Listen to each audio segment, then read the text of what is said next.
Ассаламу алейкум, уважаемые наши телезрители, дорогие друзья. Очередной выпуск передачи «Спортивный клуб» на ваших экранах. Меня зовут Бекхам Магомадов. Сегодня, как всегда, в такой непринужденной обстановке мы говорим про бокс. У нас очень хорошие результаты, получается, за последний месяц. И мы, естественно, собрали всех спортсменов, которые себя очень ярко показали в этот месяц. Ну и, собственно, с Лом Али Кукаевым, моим другом, ну и, конечно же, человеком, который уже в боксе, уже сколько, Лом Али, лет? 20, по 30, 20, 30 лет уже. Шо, дереги Маша Адол, ассаламу алейкум. Алейкум ассалам. Лом Али, некоторые из сегодня присутствующих спортсменов, ну, некоторые мы знаем, восходящие звезды, но с некоторыми не знакомы, и я хочу, чтобы именно ты их представил на правах, так сказать, тренера. Представь нашим телезрителям, пожалуйста. Рядом сидит мастер спорта международного класса по боксу, двукратный чемпион страны, который является самым молодым, скажем, перспектив, который в следующий год, я думаю, мы должны выиграть и чемпионат мира, и выше, который стоит нами. Следующий сидит мастер спорта России, призер первенства России и финалист чемпионата универсиады, который буквально неделю назад прошел, Юсупов Алвани. И вот третий в белой рубашке сидит тоже самый молодой боксер, который завоевал звание мастер спорта России 16 лет. Малик Сугаипов также является победителем первенства России, победителем первенства Европы. И буквально тоже неделю назад приехал из Сербии с международного турнира в составе сборной России. Также был чемпионом этого турнира. Как говорится, своих героев мы должны знать в лицо. Ну, давай вот так вот начнем с Тархана Идигова, который очень ярко заявил о себе. Уже который год, кстати, второй, Тархан, да, твой выход на чемпионат России, получается, ну, золотая медаль. Чем отличалась победа первая от второй? Как ты это эмоционально чувствовал? Это уже для тебя уже привычно стало выигрывать чемпионат России? Первый чемпионат я не болел, а второй чемпионат болел, было потяжелее мне. Ага. Я в четвертьфинале заболел, у меня была температура, ангина, и поэтому второй чемпионат, ну, бои у меня были очень тяжелые. И полуфинальные, и финальные. Тархан, ну, давай так. На международных турнирах ты выступаешь, на чемпионате России ты выступаешь. И хотелось бы следующее узнать. Мы сейчас говорим про уровень бокса, да, в мире и в России. Вот какая разница, где сильнее боксеры, где уровень сильнее, на чемпионате России или все-таки на международных стартах? Ну, конечно, на международных стартах боксеры будут посильнее. Ну, бывают боксеры, где, ну, бывают бои, которые потяжелее, чем на международной встрече. У нас чем на чемпионате России очень хорошие боксеры, сильные, но международный уровень это уже другой. Такой же вопрос к вам тоже, парни. Расскажите, где вам сложнее выступать, на чемпионате России или на международных стартах? На чемпионате России по юниорам сложнее выступать. Тренера за нас болеют, отвоевывают нашу победу. Я пока еще на международных не выступал, поэтому у меня такое мнение. Малик, такой же вопрос к тебе. Что ты скажешь? На международных турнирах потяжелее бывает. Чувствуешь ответственность, да? Серьезно. Честь страны защищаешь. Лом Али, ну, традиционно очхой-мартанская школа сейчас уже сильнейшая стала. Расскажи, какие у тебя успехи, если брать именно вот Очхой-Мартан район, да? Всегда, я знаю, как ты всегда яро защищаешь интересы своего района, ну, естественно, Чеченской республики, но чувствуется, что хочется, чтобы свой район хорошо выступал. Ну и, собственно, прежде чем ты ответишь, скажу следующее. Мы находимся в Очхой-Мартане, друзья, в этом замечательном спорткомплексе, где тренируются, где чемпионы, в общем-то, рождаются и становятся. Расскажи. Чуй-Мартановская школа бокса, когда еще открыли филиал, еще в начале 2000 года, тогда был республиканский спортивный клуб «Рамзан», потом в 2012 году переименовали клуб «Ахмат». С того времени в нашем клубе выросло пиаду, скажу, более 300 кандидатов мастеров спорта, международников, воспитателей, которые представляем наш легендарный клуб «Ахмат». Мы на это промах не имеем, потому что мы днем и ночью работаем на этом ринге. И сюда приезжает со всего мира. Буквально через пару дней, 7 сентября у нас будет в этом же зале, в нашем республиканском спортивном клубе «Ахмат» будет сборная России, сборная Азии.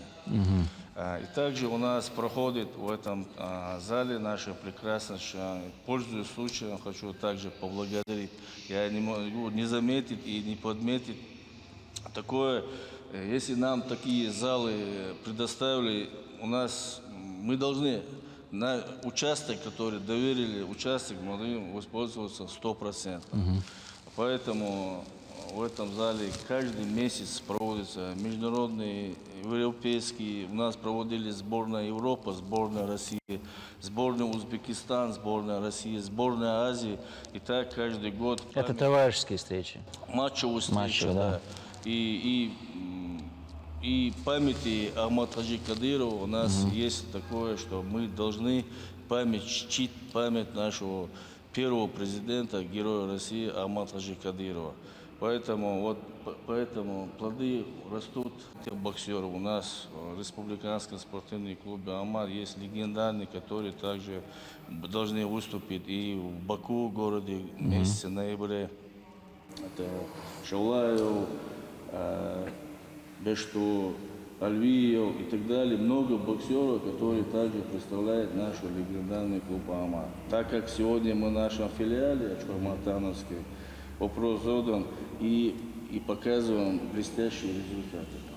Кто из вот сидящих спортсменов в Ачхое тренируется? Все трое. Также подрастающее поколение у нас есть очень на каждого боксера наступают уже ребята на пятки. Есть молодые у нас еще. Согласись, еще вот несколько лет назад такой конкуренции не было.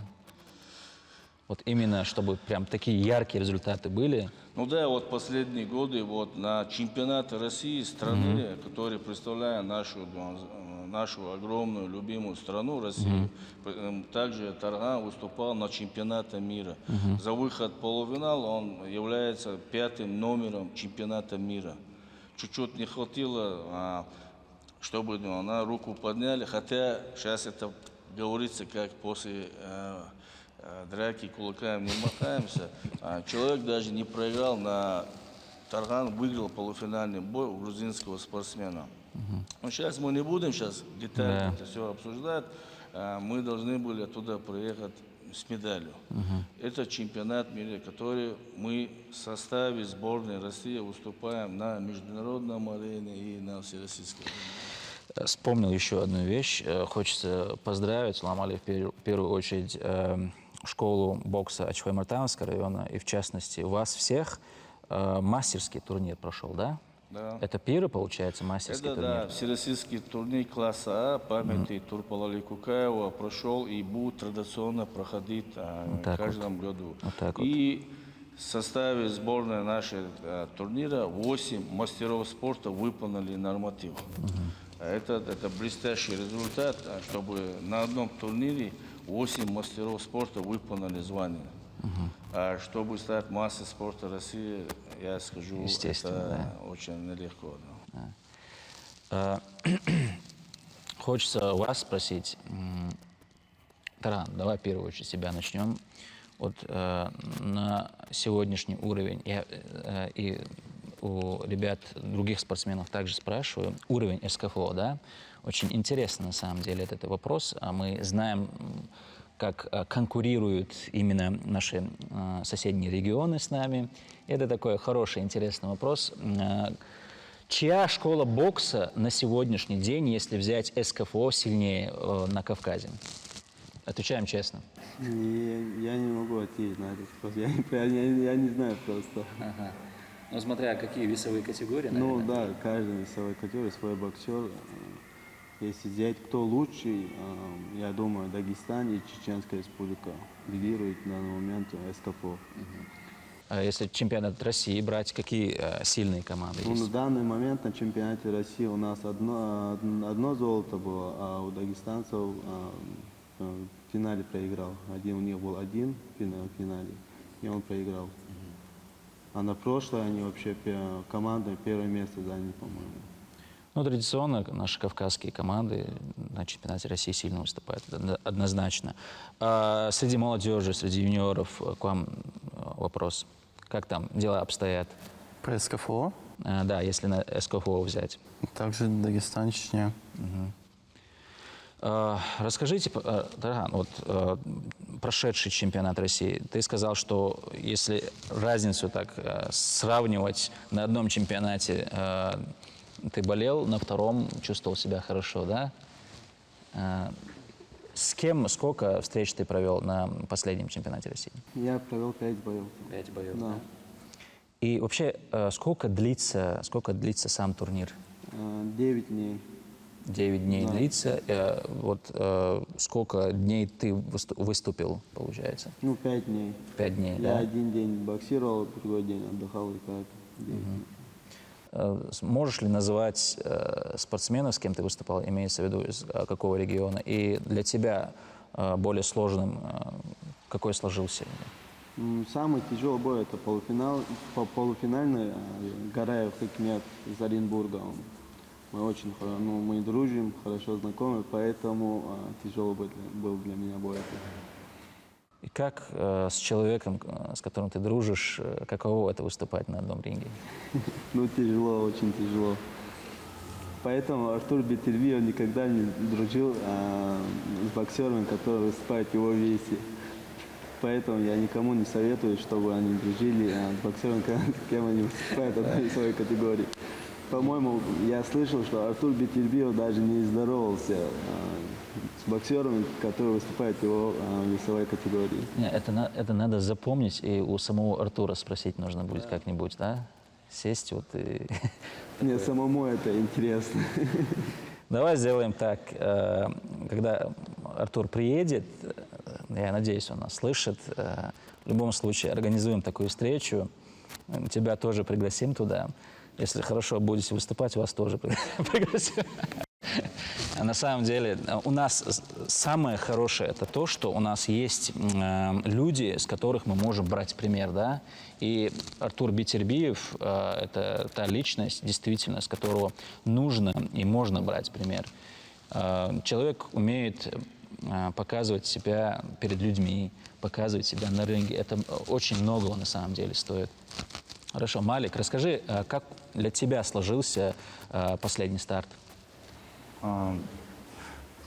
Неделю длилось соревнование, провел 3 боя, все 3 выиграл. Ну, я с сербами боксировал, с местными. Ага, с местными у тебя получилось. По-моему, Марик все 3 боя выиграл досрочно там. В первом раунде, по-моему, да? В первом же раунде все 3 боя выиграл досрочно. К сожалению, у меня не получилось эти все встречи просмотреть, но я отрывками некоторые из них видел. Аналогичный вопрос и к тебе. Как у тебя турнир сложился? Я попал на 2 боя. Это первый раз, когда я выступал уже в такой возрастной категории, 18-25. Первый бой я выиграл, второй уступил. Чуть-чуть опыта не хватило, и возраст сказался. Возраст. Да, будем драться, опыта набирать. А в каком весе ты выступаешь? 92+, тяж. У тебя, Ламали, уже тяжи выступает. Самый королевский вес, да? Да, в финале Алваны боксировал с массой спорта международного класса. Земляк наш, Хатай Эмин, который выступает за Тюменскую область. И земляком, как мы знаешь, как скажем, как младший, он только-только переходит в взрослую команду сеньора. Поэтому, да, уступил, по опыту уступил. Эмин, который боксировал против нашего боксера, является, как я сказал, международником. Хатаев? Хатаев Эмин. Есть. Что-то этих Хатаевых много в боксе стало Да, в последнее время. Однофамильцы, да. Вот, поэтому Алвани чуть-чуть уступил. А по Малику, ну, спортсмены у нас все скромные бывают. Да, поэтому они все бои закончил первый раунд, как Тарган подчеркнул. Поэтому все бои зрелищные. Все в одном месяце у них было. И универсиада, чемпионат России, международные соревнования. Да, очень сложный такой календарный год получается. Даже тренера даже развиваться уже, куда-то поехать. Один поехал туда, второй тренер поехал в Екатеринбург, один поехал в Хабаровск. Даже с маленьким личный тренер даже не мог выехать, так как одно время все собралось. Поэтому, как бы это ни было, ребята показывают блестящие. И сам глава республики Рамзан Ахматович подчеркнул в своем инстаграме, мы как видели нашего чемпиона России, дважды, который повторил, что является лучшим в своей весовой категории. Мы радуем и болельщиков, и главу республики, которые поддерживают нами со всеми усилиями, где он. Нам только выходить боксировать, защищать нашу легендарный клуб «Ахмат», нашу республику, нашу страну огромную. Поэтому наше дело самое маленькое, лишь бы нам это самое. На самом деле это не маленькое дело. Вы действительно, во-первых, хорошо представляете страну, а во-вторых, это огромный труд на самом деле. Тарган, а в каком ты весе сейчас выступаешь? 67. 67. Есть планы поменять вес? Вы же любите, когда уже... Посмотрим. Походу этот разговор был уже, да? Как весогонка у тебя получается? Ну, сейчас на чемпионате России я очень легко согнал, потому что я чуть, за месяц начал гонять вес. Ну, не было тяжело. Не сказал бы, что это тяжело. Ну, есть у тебя желание чуть поднять вес? Подняться? Нет. Наоборот, спуститься. Спуститься Да, хочешь? 53 500. Посмотрим это. Попробовать надо еще. Тебе сейчас сколько лет? Мне 22 года. 22 года, машаллах. И уже двукратный чемпион России, ломаю у тебя. Один Ладно. раз серебро выиграл. Ага. Серебро. Вторым был на 21 году. В 22 году был золото и в 23 году золото. 3 чемпионата России, которые он выступил. С первого старта забрал серебро и подряд 2 золота. А давно, Тарган, ты занимаешься уже в боксе давно? А? 2013 С 13 года, машаллах. Первые шаги ломали, помнишь? Как? Все помню, ничего не забыл. Никто не забыл, да? А вот как тренеры, вот как они чувствуют талантливого боксера? Чем отличается талант от будущая звезда ломаем? Талант, я, как говорится, подчеркиваю, талант, там какие-то проценты дают, труд. Без труда, я думаю, талант тоже развивается во время всего, опыт. Каждый, вот, как говорится, люди с детства начинают, талантливого нету. Я, как сказать, есть умные, есть, если ты трудишься, обязательно талант, все переходит только труд. Это мое мнение, личное мнение, поэтому если талантливый, он к нам и не попал бы, он, наверное, в другом месте был. Бокс – это такой вид спорта, самый умный должен быть бокс. Вот, я соглашусь. Вообще, в принципе, спортсмен должен быть умным и талантливым во всем. И поэтому следующий вопрос. Малик, с тебя начнем. Чем ты помимо бокса занимаешься? И я люблю у наших спортсменов спрашивать, как они помимо спорта развиваются. Я считаю, это очень важно. Развиваться не только в спорте, но и, в принципе, в жизни.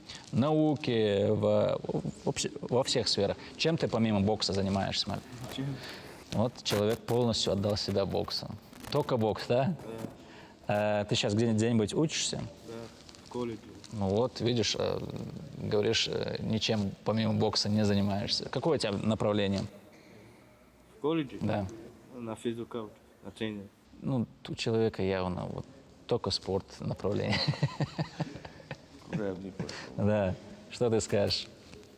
Я учусь в университете на юриста. юридическое дело, да. Мгм. Как у тебя получается с учебой? Все хорошо. Закончил колледж юридический, теперь на вышку поступил. Вот видишь, талантливый уже, не только в боксе. Тархан, я что-то чувствую, что тебя только бокс интересует. Прям только бокс. Ну, а есть, ну, по-любому где-нибудь учишься где-нибудь? Ну, я окончил колледж и больше не учился. Ну, у меня и времени нету, чтобы тренироваться. Я дома, год я дома бываю 2-3 раза, и все. У 2-3? нас постоянно сборы, соревнования. То есть профессиональный спортсмен, профессиональный боксер, если хочет результата, должен полностью себя посвятить. Тем более, если человек является членом сборной России, Да. у него то УМО, то вот этот допинг-контроль. Даже Очхой Мартан, как мы подчеркнули, из Швеции приехали на допинг-контроль именно наш город. Серьезно? Да, прямо в спортзал приходит, прямо дома. Это колоссальный труд. Я подчеркнул, наша работа самая маленькая, но тем не менее испытания. Если даже от головного боли любой спортсмен пьет, он должен обязательно звонить, советоваться с главным врачом сборной России, чтобы и даже он не может взять просто таблетку, взять, выпить, потому что это идет допинг-контроль. На самом деле очень интересный момент. Прям из Швеции приехали к нам в республику, чтобы посмотреть на допинг-контроль проверить. В Да. каком состоянии в данный момент находится член сборной России. Вот Малик Сугеев. Прямо в раздевалку зашли, прямо в дом приезжает. Малик, к тебе приехали? Серьезно? Это вообще интересно. на самом Также на допинг постоянно проверяет вот Таргана, сейчас, наверное, не знаю, Алвани пока еще как-то еще держится. То есть из Швеции приехали. А почему не из Сербии? Там же ты всех этих разнес, получается. Да. Тарган, вот свободное время, чем ты вообще занимаешься? Может, я не знаю, какое-нибудь хобби у тебя, рыбалка, там, не знаю. В свободное время играю в футбол с друзьями. Просто в футбол играешь. Собираемся, играем в футбол. Есть там какие-нибудь результаты футбола? Да не, это просто чисто ради побегать. Все равно спорт, да? Все равно тренировка. Заманить хотели в любом случае. Серьезно, Да, что ли? да, В Очхой-Матамскую команду? Да, у нас и в республике, и в первой лиге у нас очень хорошая футбольная команда. Как ты его хотели заманить, потом сам подумал, футбол там травмированный. Конечно, спорт, конечно. Вообще считается одним из самых опасных на самом деле. На какой позиции ты играешь? Левый защитник. Ну да, защита. Там левый, там никто не пройдет. Ты левша или? Да, левша. Рука Рука тоже. тоже левая. Как же неудобно с тобой будет боксировать и футбол играть, да? Маша Аллах, Лома, действительно, результаты хорошие, но, как говорится, нам всегда мало, как всегда мало. Какие старты, что нам ожидать и на каких соревнованиях будут выступать спортсмены?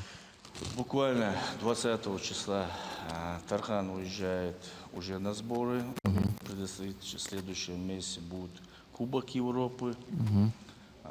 Сейчас начинаем, завтра улетает на УМО, углубленный медицинский осмотр состава сборной России. В Москву улетает, полностью должен пройти медицину, в каком состоянии находится. И после этого в конце месяца они улетают уже на сборы. После этого сбора у них предстоит уже Кубок Европы.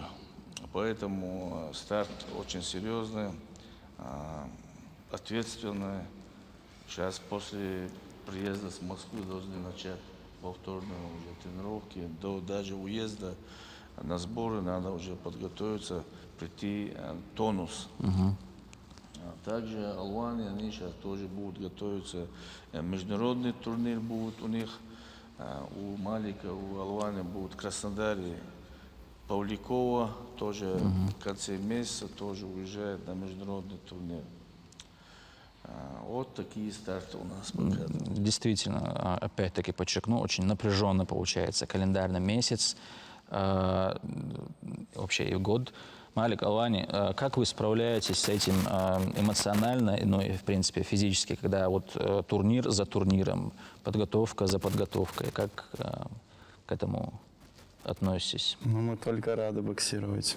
Мы уже привыкли. Да, привыкли, работаем, тренируемся. Вот, только рады. Ну, понятно, человек живет в этом, да?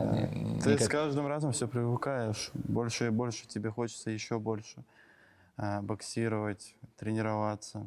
Тренера дают очень сильную мотивацию, чтобы ты тренировался.